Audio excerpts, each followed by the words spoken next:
The wrench came down before I'd even finished dialing the second 9. I was standing in the garage doorway, phone pressed hard to my ear, the concrete still warm from the late afternoon sun beneath my sandals, trying desperately to process what I'd just watched happen 20 feet away in Mr. Halloran's driveway. My brother Colin, standing over him with a tire iron gripped in one hand, an expression on his face I didn't recognize at all.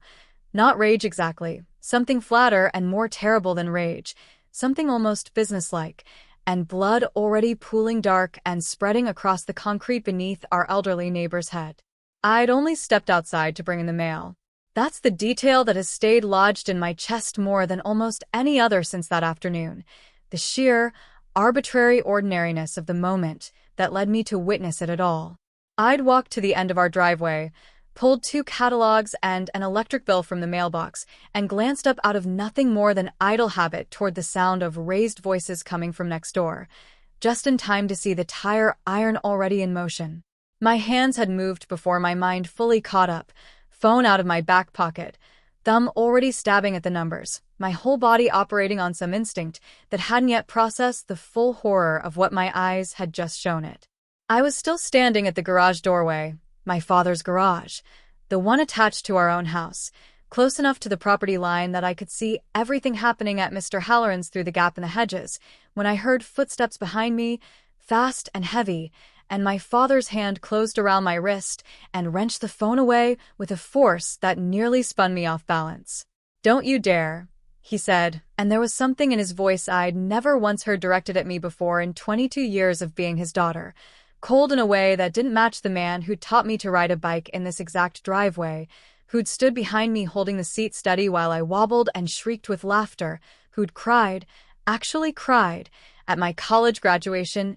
18 months earlier. This voice belonged to someone else entirely, someone wearing my father's face. I tried to pull free, some part of me still operating under the assumption that this was a misunderstanding that could be talked through, that I only needed to explain what I'd seen clearly enough, and everything would right itself. I remember getting exactly one word out: Dad. Before the wrench in his other hand, the same one he'd been using to tighten a bolt on the lawnmower engine less than an hour earlier, while I sat on the porch steps scrolling through my phone, connected with the side of my face. The sound came before the pain did, a sharp, wet crack that seemed to happen somewhere outside my own head, disconnected from my body for one suspended half-second before the actual sensation caught up all at once and dropped me straight to my knees on the garage floor. My jaw hung wrong immediately, some fundamental architecture of my own face suddenly, catastrophically altered, and blood filled my mouth so fast and so completely that I nearly choked on it before some reflex made me turn my head and let it spill out onto the concrete instead. "She saw everything," Colin said from somewhere behind our father, his voice tight and strange, and I understood, even through the white static flooding my vision, even through the pain that seemed to be swallowing every other sense I had, that they were discussing me the way you might discuss a leaking pipe or a broken appliance, a problem requiring a solution, rather than acknowledging that I was the one bleeding on the garage floor between them, sister to one, daughter to the other. My father crouched down in front of me, gripping my chin between his fingers hard enough to leave a fresh set of bruises layered directly on top of what he'd already done to my jaw, forcing my face upward toward his even as my vision swam and doubled and threatened to go dark entirely. "You didn't see anything," he said, his voice low, controlled, almost gentle in a way that somehow frightened me more than if he'd been shouting. "You understand me? Nothing happened here." I don't remember agreeing to anything. I don't think I was capable of forming words at all by that point, my jaw already swelling grotesquely beneath the skin, my own blood warm and metallic against my chin and throat, soaking into the collar of my shirt. What I remember with total clarity, though, cutting through the pain in a way that has never fully faded from memory, is my mother's voice drifting from somewhere near the kitchen door that led out into the garage. Not screaming, not horrified, just tired, flattened, the exact tone she used when the dishwasher broke down for the 3rd time that year, or when Colin missed curfew as a teenager and she'd had to wait up. "Put her in the basement until we figure this out." I want to say I fought back in that moment, that some part of me resisted being dragged down those stairs, but the truth is I barely remember the transition at all, One moment kneeling on the garage floor with my father's fingers still digging into my jaw, and the next moment cold concrete against my cheek, the particular musty smell of our unfinished basement filling my nose alongside the copper taste already coating my tongue. I think Colin carried me down, actually. I have a fragmented, unreliable image of his arms around me, his face pale and strange above mine, murmuring something I couldn't parse through the pain, though I've never been entirely certain whether that memory is real or something my mind constructed later to make sense of the gap in time. They left me there for 6 hours. I know that specific number now only because the paramedics who eventually found me were able to reconstruct a timeline afterward, working from the 911 call still logged on my phone, disconnected mid-dial, the 2 nines I'd managed to enter before my father tore the phone from my hand, timestamped at 4:47 in the afternoon on a Tuesday that had, until that moment, been shaping up to be entirely unremarkable. The second call, the one that actually saved my life, came in at 10:52 that same night. I don't remember most of those 6 hours with any real clarity, and I've come to understand, through the careful, patient explanations of doctors afterward, that this is itself a kind of mercy, the brain's own attempt to protect me from fully reliving something it couldn't process in real time. I remember cold concrete pressed against my cheek, unyielding and faintly damp. I remember drifting in and out of something that wasn't quite sleep and wasn't quite consciousness either, my jaw a single continuous point of white-hot pain that seemed to swallow every other thought I tried to form, made worse each time I shifted position and felt bone grind against bone in a way that sent fresh waves of nausea rolling through me. I remember, at some point, hearing muffled voices drifting down through the floorboards above me, my father's voice, low and controlled, giving instructions I couldn't make out clearly enough to understand, my mother's, quieter, occasionally rising into something that might have been a question, and once, briefly, unmistakably, what I believe was Colin crying, a broken, gasping sound that cut off abruptly, though by that point I'd stopped trusting my own senses enough to be entirely certain of anything I thought I heard through the pain and the dark and the slow, creeping cold of that basement floor. I woke up in a surgical recovery room 2 days later, disoriented, my jaw wired shut with a mesh of thin metal that made even the smallest attempt at speech impossible, my mouth held rigid in a position that felt both protective and suffocating at once. A detective named Alvarez was sitting patiently in a chair pulled close to the bed, a notepad balanced on her knee, and, propped against the bed rail where I could easily reach it, a small whiteboard and dry erase marker she'd apparently thought to bring specifically, so I could write out answers instead of straining against the wires trying to force words my body could no longer produce. It was a small kindness that I didn't fully register the significance of until much later, once I understood how many of the adults around me in the years leading up to that day had never once thought to make things easier for me in any comparable way. She told me, gently, watching my face closely for signs of how much I could absorb in any given moment,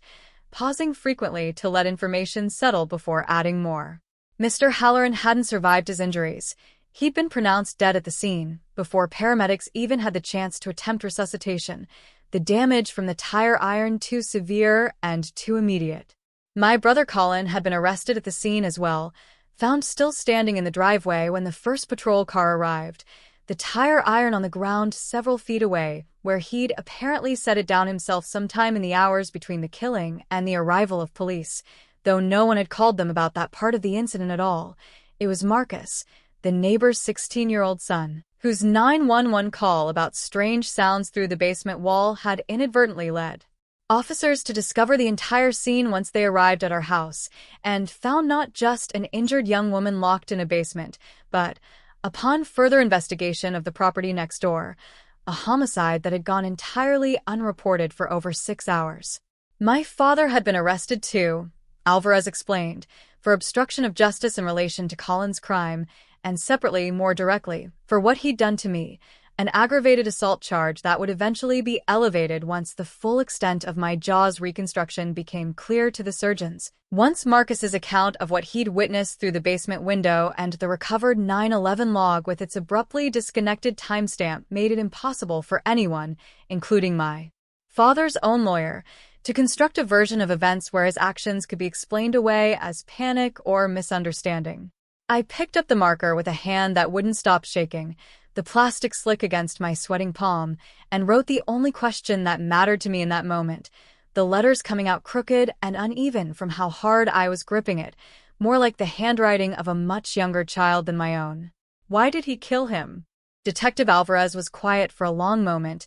and I watched her visibly weigh how much to tell me, how much I could reasonably absorb while lying in a hospital bed with my jaw wired shut and my own family somewhere in the system now, one facing homicide charges, the other facing charges for what he'd done to his own daughter. Your brother says Mr. Halloran found something in his shed, she finally said. Something that wasn't his to find. It took another week, once I was well enough to communicate more fluidly through writing and, eventually, through careful, wire-jaw speech that came out slurred and strange to my own ears, before the full picture assembled itself, piece by piece, mostly through conversations with Alvarez and, later, through testimony I sat through during the trial itself. Mr. Halloran, it turned out, had been doing some minor yard work along the shared property line between his lot and ours the week before, clearing brush that had grown up along an old fence, when he'd stumbled across a storage container buried in a section of overgrown ground technically on our side of the property, but close enough to the boundary that he'd apparently felt entitled to investigate. Inside, wrapped in plastic and buried nearly 2 feet down, he'd found a substantial quantity of cash, along with a set of ledgers documenting what investigators would later determine was several years of a small but steady operation Colin had been running out of our father's landscaping business. Invoices padded for jobs that didn't exist, materials billed and never purchased, money slowly and methodically siphoned off in amounts small enough to escape easy notice, funneled into an arrangement my father, it eventually emerged during his own separate legal proceedings, had known about and quietly permitted for the better part of 3 years. Mr. Halloran, a retired accountant who had apparently spent 40 years developing a very precise eye for exactly this kind of pattern,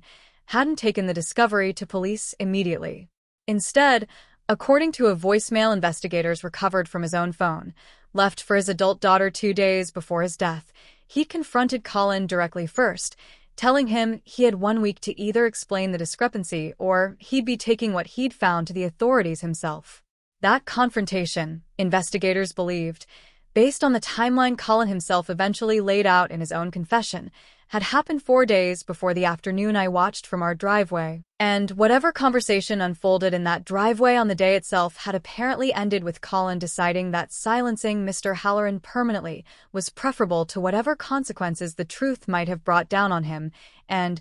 by extension, on our father. The trial, when it finally happened nearly 14 months later, unfolded as 2 separate but overlapping proceedings, my brother's homicide trial running for 3 weeks, my father's obstruction and assault trial following shortly after, and I testified in both. My jaw fully healed by then, though a faint,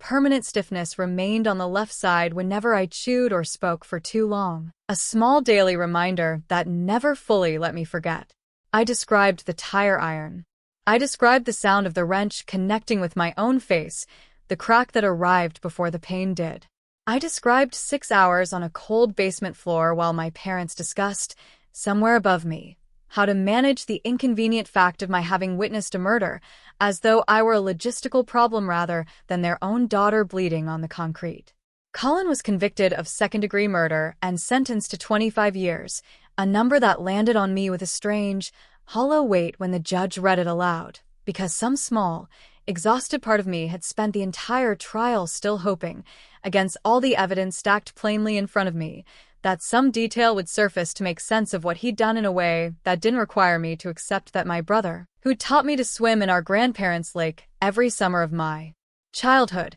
who'd driven 3 hours to help me move into my first apartment without being asked, was also capable of standing over an elderly man with a tire iron and deciding, in the space of a few terrible minutes, that his life mattered less than a scheme built on stolen invoices. My father was convicted separately on the obstruction charge and, more significantly, on the aggravated assault charge related to what he'd done to my jaw.